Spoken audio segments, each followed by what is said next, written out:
आज बात करूंगा धन कहाँ छुपाऊं। धन कैसे और किस लिए और क्यों छुपाना चाहिए और क्यों नहीं छिपाना चाहिए, आज इस बारे में बात करूंगा। और इसका तंत्र से संबंध है और बहुत सारी प्रक्रियाएं ऐसी होती हैं जो धन को गोपनीय बनाती हैं। लेकिन आप सबसे अनुरोध है, आपके जो भी प्रश्न हो ज्योतिष से, ध्यान से अथवा तंत्र मंत्र से संबंधित, आप उन्हें कमेंट बॉक्स में डाल सकते हैं। उनका भी उत्तर समुचित रूप से दिया जाएगा। धन की 3 दशाएं शास्त्रों में कही गई हैं: दान, उपभोग और नाश। दान तो जल्दी से कोई करना नहीं चाहता, लेकिन फिर भी होता है। कुछ लोग दानी भी उत्पन्न होते हैं। कुछ लोग उन लोगों को देख करके प्रेरणा लेते हैं तो दान की प्रवृत्ति उत्पन्न होती है। कुछ लोग अपने घरों में दान की प्रवृत्ति, दान की परंपरा देखते हैं, तब दान की परंपरा लगातार चलती रहती है। कई जगहों पर शास्त्रों में पढ़ने में आता है, दानवीर कर्ण, राजा बाली और बहुत सारे कई लोगों के, राजाओं से लेकर के आम आदमी तक के दान से संबंधित देखने को मिलते हैं, और जो अपने आप को कष्ट सह करके भी दूसरों को धन का दान कर देते हैं, ऐसा भी देखने को मिलता है। लेकिन दान के अलावा दूसरी अवस्थाएं जो हैं, भोग और नाश, अगर दान भी नहीं करना चाहते तो धन का पर भरपूर उपयोग करो। और भरपूर उपयोग अगर नहीं है तो जो शेष बचता है, जिसको आप रखे रखते हैं, वो नष्ट हो जाता है। अर्थात आपके लिए तो जो भी व्यक्ति है जो उसको बचा रहा है, उसके लिए तो वो यूजलेस हो जाता है। उसका भोग कोई और ही करता है। भोग में मनुष्य केवल अपने शरीर पर कपड़ा और भोजन, उसके अलावा जो परिवार से संबंधित खर्चे हैं, जिससे उसे मानसिक शांति मिलती है, वो उसके उपभोग में आता है। शेष सब व्यर्थ, बाकी सब व्यर्थ। लेकिन मनुष्य एक स्वाभाविक ऐसा प्राणी बन गया है जो आने वाले कल की चिंता में जीता है, और कल की चिंता के लिए धन को जोड़ने का, संग्रह करने का लगातार प्रयास करता है। इसको कहते हैं 99 के फेर में पड़ना। एक के बाद एक लगातार जितना लाभ बढ़ता है उतना लोभ बढ़ जाता है। ये रामचरितमानस में कहा गया है। अब बात आती है कि धन को कहाँ छुपाया जाए, कहाँ रखा जाए। कहाँ रखना अलग है और धन को छुपाना अलग है। छुपाने में कई सारी प्रक्रियाएं हो सकती हैं, लेकिन आप धन को कई बार अपने घर में, जहां कोई, जिनका बाहर के लोगों से आना जाना अथवा संबंध नहीं है, वहां भी आप लोग रख लेते हैं। बहुत से लोग उसका ऊर्जा से संबंध बताते हैं, लेकिन सभी लोगों की एक समस्या प्रमुख रूप से रहती है, वो है कि धन की आवागमन लगातार नहीं रहती, भविष्य के लिए धन नहीं बचता, और पति पत्नी के बीच में धन को लेकर के भेद रहते हैं, पिता पुत्र को लेकर के धन के बीच में भेद रहते हैं, और भी बहुत सारे रीजन हो सकते हैं जिनकी वजह से धन को छुपाने की जरूरत पड़ती है। लेकिन मोदी सरकार ने नोटबंदी के समय पर सारी पत्नियों का, स्त्रियों का जो छुपा हुआ धन था वो बाहर निकाल करके रख दिया। बड़ी अद्भुत और दुर्लभ घटना हुई।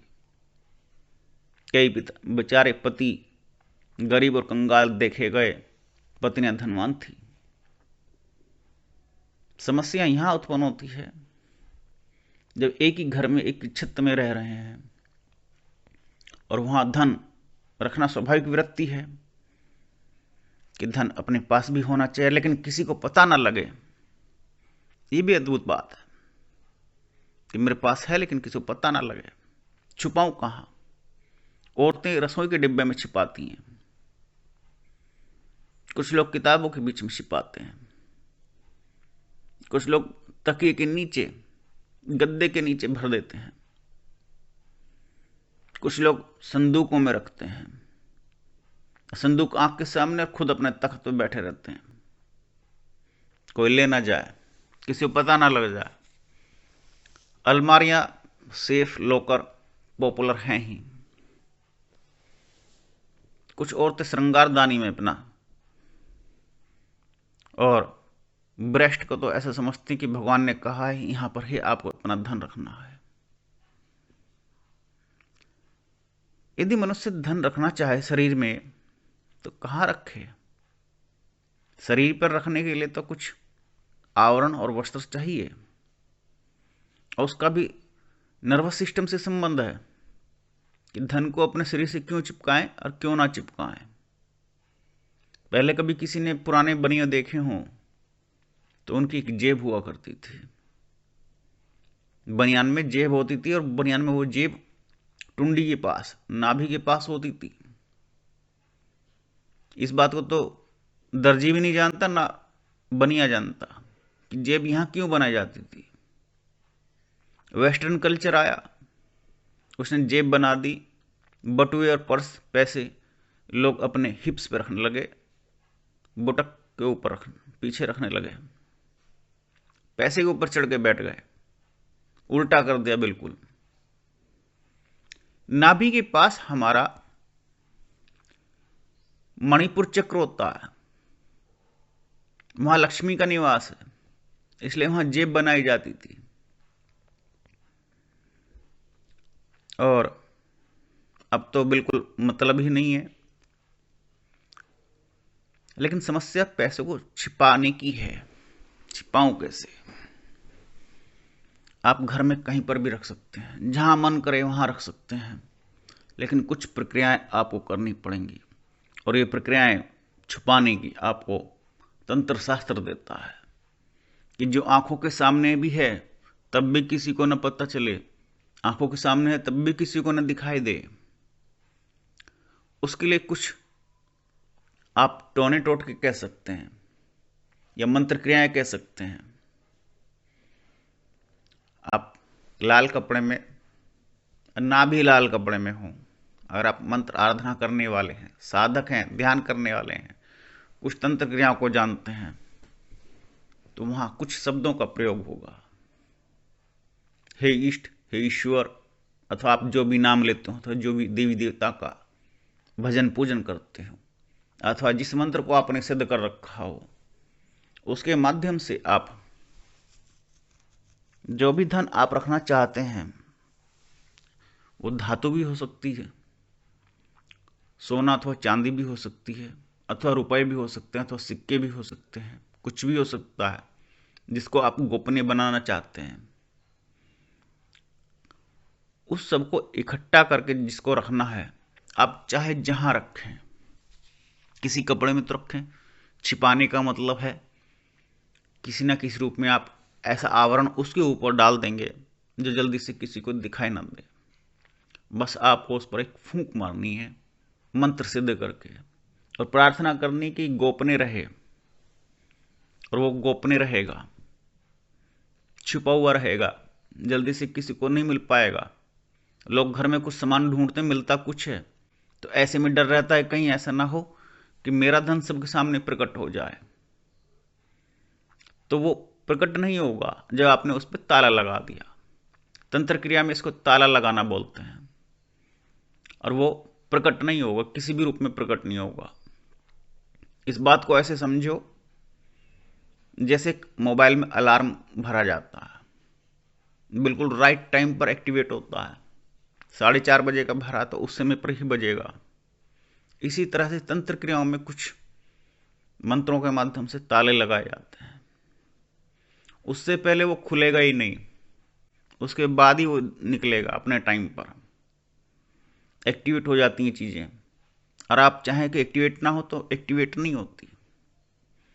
और धन छुपाने के मामले में कुछ लोग, पहले लोग करते थे, शायद अब भी करते होंगे गाँव में, वो ये काम भी करते हैं, जहाँ के उन्होंने जो कुछ धन रखा, चाहे दीवार के मध्य में बड़ी मोटी मोटी दीवारें होती थी, उनमें आले होते थे, उसमें धन रख करके उसके ऊपर कैलेंडर टांग दिया, तस्वीर लगा दी, अथवा अलमारी खड़ी कर दी उसके सामने, या छोटा सा दरवाज़ा लगा दिया। उसमें आटे के 2 सांप भी बना करके रखते थे, और उन सांपों से प्रार्थना करते थे, अब ये धन तुम्हारा है, केवल जब मैं तुमसे मांगूं तभी मुझे मिले। और वो धन को भी बेचैनी होती थी।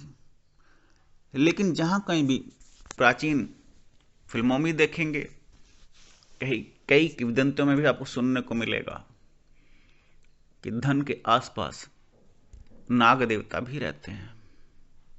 ऐसे ही मुझे एक सज्जन ने बुलाया अपने घर में, बड़ा पुराना घर था, लगभग 3 या 4 फुट चौड़ी तो उसकी दीवारें थी उस घर की। अब तो 9 इंची की दीवार बनती है, अब तो और भी कम कर दी, 4 इंची की दीवार पे मकान खड़ा कर देते हैं, ताश के पत्तों की तरह।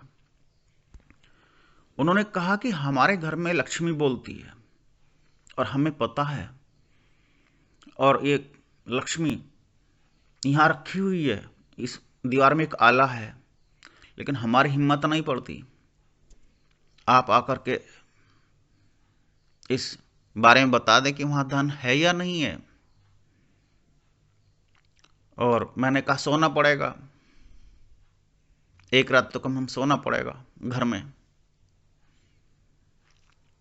कि जी आपका स्वागत है, आप आइए, धन का लालच किसे नहीं होता, दादा परदादाओं का रखा हुआ धन उनको फ्री में मिल रहा। मैं वहां पहुंचा, कुछ क्रियाएं की, उनसे पता लगा वहां कुछ नहीं है, केवल मन का वहम है।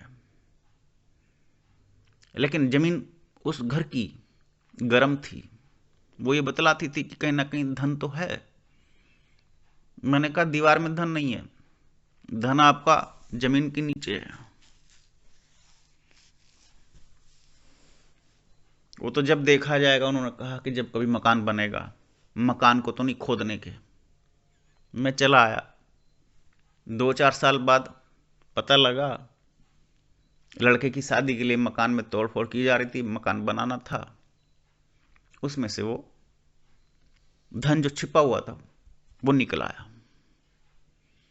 कुछ सिक्के थे, सुनने में तो यही आया, कोई छोटा सा लोटा मिला था, पुराने जमाने के कोई सोने चांदी तांबे आदि के सिक्के थे, हो सकता कुछ और भी हो, मुझे जो पता लगा। तो धन की गोपनीयता बनाने के हजारों प्रकार हैं, लेकिन मैंने सबसे सरल प्रकार आपसे कहा। नमस्कार।